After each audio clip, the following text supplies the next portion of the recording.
Bienvenidas y bienvenidos. En esta cápsula vamos a trabajar algunos conceptos asociados a la teoría de detección bayesiana. En primer lugar, vamos a mantener los mismos supuestos que habíamos trabajado hasta el minuto. Estos son que existen K clases o estados de la materia de los cuales es posible realizar la discriminación. Estas K clases entonces son nuestras K posibles opciones y vamos a asumir que los datos que están representados por ese vector X son modelados por un conjunto de features o características de dimensión D. Entonces, cuando nosotros observemos un dato, vamos a generar una regla de decisión que va a tomar ese dato y lo va a clasificar o lo va a asignar solamente a una de esas posibles clases. ¿Ya? Entonces, lo que vamos a ver ahora es la teoría bayesiana que nos va a permitir realizar esta clasificación. Primero, definamos algún concepto y algunas cosas de manera formal y de manera general. Después esto lo vamos a particularizar para efectos didáctico y pedagógico a un caso un poco más simple. Consideremos entonces que existen K clases, ¿ya? Y estas K clases uno conoce, por eso es que esto se llama un método de detección o discriminación generativa. Uno conoce la distribución que siguen los datos. En particular, con F mayúscula voy a determinar, o voy a suponer que yo conozco la función de distribución y con una F minúscula voy a determinar que yo conozco la densidad. Entonces, para cada clase de las K que tengo disponibles, yo conozco la función de distribución conjunta de los datos a partir de las de features que yo tengo. Nuestro problema entonces va a pasar por determinar cuál es la región de decisión que se define como una partición de ómega, donde ómega es el espacio donde se definen todos los posibles valores que puede tomar X. Entonces vamos a definir una partición de K conjuntos que van a ir desde el omega 0 hasta el omega K-1, donde cada una de estas van a ser las regiones de decisión tal que si un dato pertenece a la región jésima, eso quiere decir que el dato que yo observo lo voy a clasificar como que pertenece a la clase J. ¿Ya? La idea entonces es determinar la partición de forma óptima, porque esta partición de forma óptima es la que me determina la regla de decisión que yo utilizo para el clasificador. Notar que aquí la diferencia con lo que habíamos visto hasta el minuto de clasificación lineal es abismal, porque ahora yo no defino una línea recta o defino un kernel que sea del tipo cuadrático, gaussiano, lo que sea, para poder hacer mi discriminación, sino que tengo el espacio y lo particiono de una manera absolutamente genérica. ¿Ya? Al final vamos a hablar cuál es el problema y cuál es la parte complicada de hacer este supuesto que está aquí abajo. Vamos entonces, para efectos didácticos, vamos a asumir que existen dos clases, vamos a hacer decisión o clasificación binaria y vamos a reducir brutalmente la dimensión del problema a una dimensión 1. Con esto entonces, si consideramos este aspecto, o por último, si consideramos una dimensión 2, nosotros podemos estimar de manera sencilla la distribución. ¿Ya? Entonces vamos a terminar en un problema de dos clases en este minuto y vamos además a saber que a través del histograma nosotros podemos estimar f, ¿ya? Y a través de f podemos entonces aproximar vía integración numérica la función de distribución. Nuestra regla de decisión entonces para estas dos clases va a ser un dato que yo tome y que pertenezca a la región omega 0, quiere decir que entonces este dato pertenece a la clase 0 y el complemento de esto es que el dato pertenece a la región 1 y por lo tanto yo lo clasifico como perteneciente a la clase 1. Y ahora voy a introducir lo que se llama una estructura de costos que nos va a permitir definir el riesgo condicional. ¿Ya? Y aquí hay una pequeña anotación. Supongamos que por C y J nosotros vamos a denotar el costo de seleccionar, es decir, de detectar o de discriminar que el dato pertenece a la clase C sub I, ¿ya? Cuando en realidad la clase verdadera es la J. Por lo tanto, esto nos dice que en este caso de acá, yo anuncio o detecto el dato como pertenece a la clase 0 cuando en realidad pertenecía a la clase 0. O sea, esto está bien. Lo mismo de acá, yo anuncio que el dato está en la clase 1 y el dato realmente pertenecía a la clase 1. y eso está bien desde ese punto de vista. Por lo tanto, eso yo, a pesar de que los voy a llamar costos, conceptualmente no son costos, podrían eventualmente ser premios por clasificar bien. Y noten aquí la notación, valga la redundancia. P sub 0 de omega 0. Esto es la función de distribución de la clase 0 evaluada en todos aquellos puntos que yo determiné, producto del diseño de mi clasificador, como que pertenecen a la omega 0. ¿Ya? Por lo tanto, esto me da todo el set, me da todo el set de puntos que quedó bien clasificado en la clase 0. Lo mismo aquí. P de 1 es la función de distribución de la clase 1 en el set de puntos que yo determiné que correspondía a la clase 1. Por lo tanto, esto es lo que se hizo bien. Y aquí, en las otras cosas, vienen los realmente costos que me determina el riesgo condicional. C10 es el costo de clasificar en la clase 1 un dato que realmente pertenecía a la clase 0. Y esto, desde el punto de vista probabilístico, lo observamos en que parte de la región 1 va a quedar o va a tener una probabilidad asociada en la distribución de la clase 0, que me va a determinar en este caso que el dato corresponde a un falso positivo, si asumo que la clase positiva es la 1.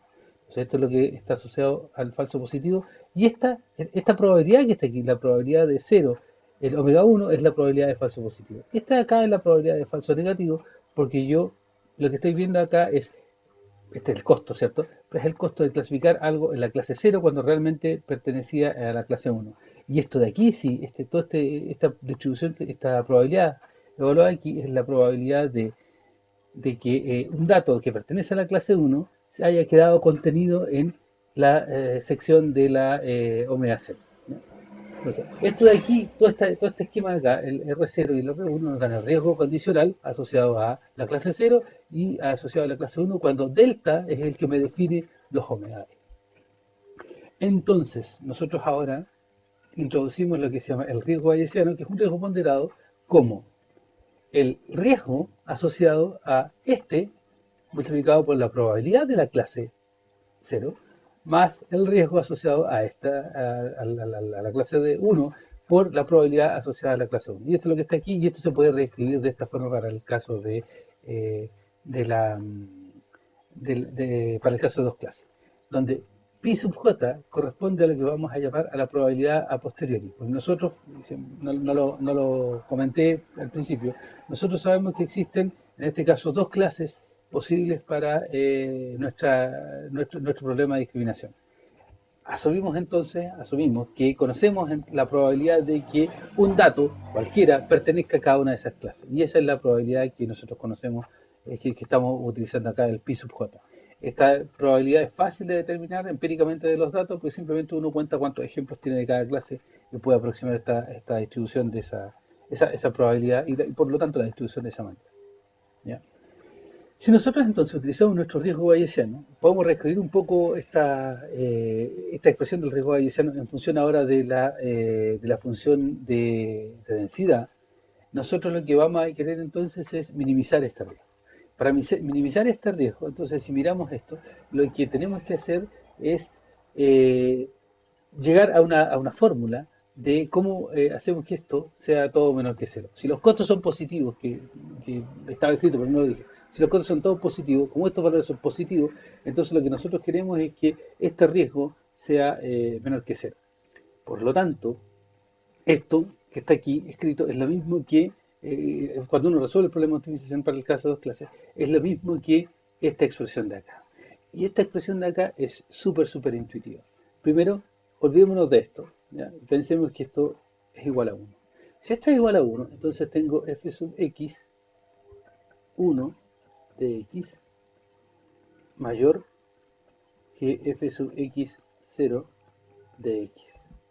Esto lo único que me dice es que un dato pertenece, ¿ya?, a la región 1, por lo tanto pertenece a la clase 1, siempre y cuando yo reemplace ese dato en la función de densidad de probabilidad y la probabilidad ahí para ese punto sea mayor que para el caso de la clase 0. Eso es total y absolutamente intuitivo.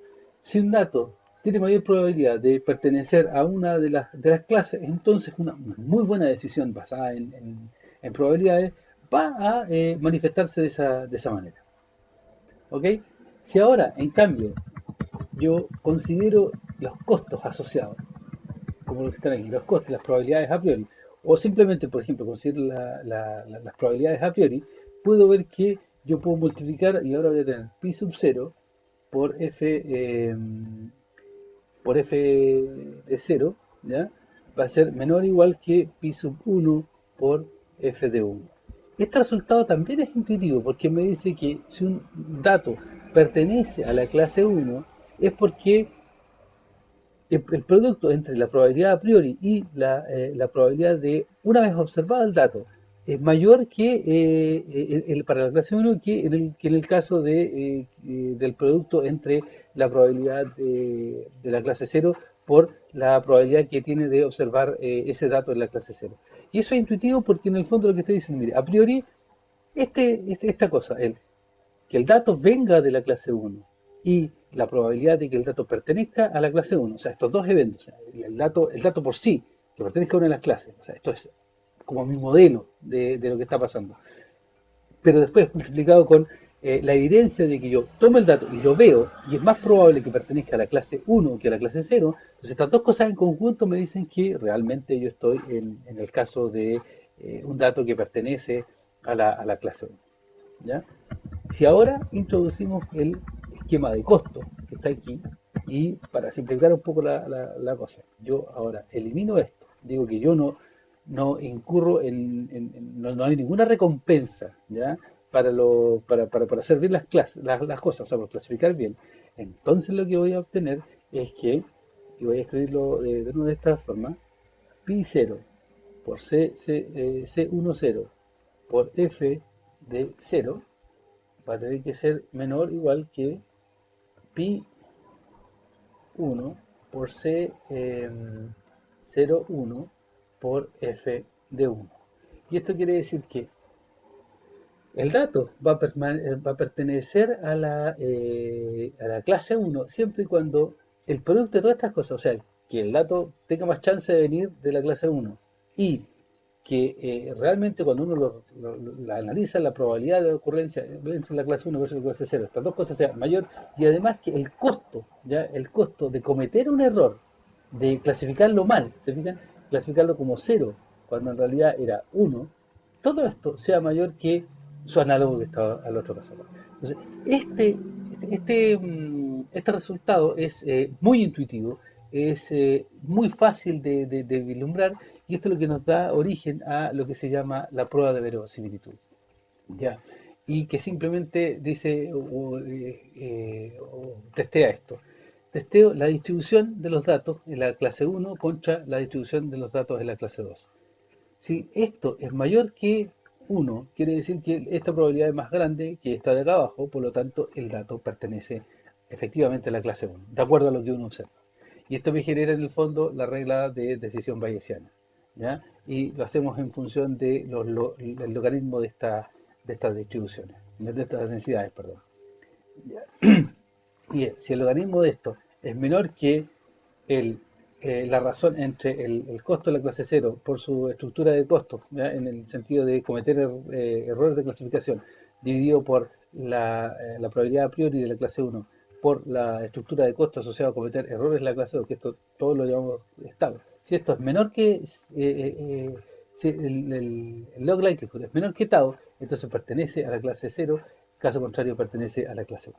¿Ya? Hagamos un ejercicio un poco más simple, que es algo les dije al principio. Supongamos que estos costos son cero, ¿ya? O sea, no hay premio para hacer las cosas bien. Y cometer un error, tanto de falso positivo como de falso negativo, es exactamente igual. Y, por ejemplo, le damos un costo de 1, entonces todas estas cosas se eliminan y me queda esto, ¿ya? Me queda esto, que la región de decisión, o el log likelihood, va a ser mayor, igual o menor que la razón entre las probabilidades a priori. Y esto es lo que está aquí, ¿ya? Escrito de otra manera. Y aquí está que el riesgo es la probabilidad a priori por, fíjense en esto, es la probabilidad de que la probabilidad de todos los puntos de omega 1 evaluados en la distribución de la clase cero. O sea, eh, son todos los falsos positivos. Y acá es la probabilidad de uno por a priori, de la clase 1 a priori, multiplicado por el P1 en omega cero. Y estos son todos los falsos negativos, porque son los que yo anuncio como cero cuando evaluado sobre la distribución de la clase 1. ¿Ya? Y ahí claramente hay un promedio ponderado por las distribuciones a priori de los errores de clasificación, donde claramente este es un error de clasificación, ¿ya? Es evaluar en la región de decisión 1 usando la distribución de la clase 0 y evaluar en la región de decisión 0 usando la distribución de clase 1. Esto tal vez está mejor explicado o mejor dicho acá. Esta es la probabilidad de que se anuncie un 1 cuando el dato pertenecía a la clase 0 y esta es la probabilidad de que se anuncie un 0 cuando el dato pertenecía a la clase 1. Eso es la probabilidad de error promedio. Si nosotros le damos unas vueltas de tuerca más a esto, podemos mirar lo siguiente. Consideremos ahora, porque fíjense que hay un juego bien interesante aquí en la teoría de decisión bayesiana. A priori yo sé algo, las probabilidades de las clases, ¿ya? Entonces yo a priori, sin mirar los datos, si yo sé que la clase 1 es mayor en probabilidad que la clase 0, entonces eventualmente podría yo estar con un dado diciendo, mira, si mira el dato, esto pertenece a esta clase, a la 1 o pertenece a la 0. Porque conozco qué tan probable es que sea el dato perteneciente a la clase 1 o a la clase 0. La segunda parte de esto es cuando yo multiplico por el likelihood, ¿ya? Lo que estoy diciendo es, observo el dato, conozco a priori cómo son las cosas, tengo un modelo, ¿ya? Un modelo probabilístico. Ahora observo el dato. Al mirar el dato, uso esa información porque como conozco las probabilidades a priori y además conozco las distribuciones asociadas a cada clase, uso el valor observado que tengo yo, la llamada evidencia, la reemplazo en las funciones de densidad y veo cuál es la probabilidad de que ese dato pertenezca a cada una de las clases. Y ahora el producto de las dos cosas, o sea, dado mi modelo, ¿ya? Dado lo que existe en la naturaleza, más la evidencia que yo recopilé, el producto de esas dos cosas, el producto de esas dos probabilidades, que en el fondo estoy diciendo que son dos eventos independientes, esa probabilidad resultante tiene que ser mayor que todos los otros posibles casos que están ahí. Pero si ahora yo agrego un elemento adicional más, que es la llamada probabilidad a posteriori, ¿ya? Nosotros, utilizando la regla de Bayes, podemos decir lo siguiente. A posteriori, o sea, una vez que yo ya decidí, tengo mi regla ya hecha, una vez que yo ya decidí que el dato pertenecía a tal o cual clase, yo puedo calcular la probabilidad de que, dado que yo observé ese dato, la evidencia, lo que yo quiero clasificar, cuál es la probabilidad de que realmente pertenezca a esa clase. Eso, ¿ya? No es nada más ni nada menos que esto que está acá, eso utilizando la regla de Bayes, ¿ya? O la regla de probabilidad total, si quieren, aquí abajo.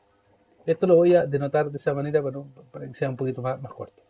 Si yo hago eso, entonces lo que puedo ver es que es lo mismo que ya habíamos visto, es que si un dato pertenece a la región 1, es porque el costo de equivocarse, ¿ya? Anunciándolo como que pertenece a la clase 0, después de observarlo, ¿cierto? Lo observo, anuncio que pertenece a la clase 0, y el costo asociado, más el premio de hacer una buena clasificación, todo este costo es menor que el costo asociado a hacer un error de clasificación para la clase 0, cuando realmente pertenecía a la clase 1, multiplicado o sea, sumado al costo que tiene el hacer una buena clasificación. Esa es la región óptima, cuando hago las cosas bien acá y acá, versus los errores que tengo acá por sus costos ponderados, ¿ya? Si yo considero, o sea, eso es la región de decisión óptima, entonces yo me doy cuenta de que la regla de decisión yo la puedo pensar como evaluar estos costos a posteriori, ¿ya? Y evaluar estos costos a posteriori significa esto que está acá. Perdón, evaluar estas probabilidades o costos a posteriori. Está bien dicho.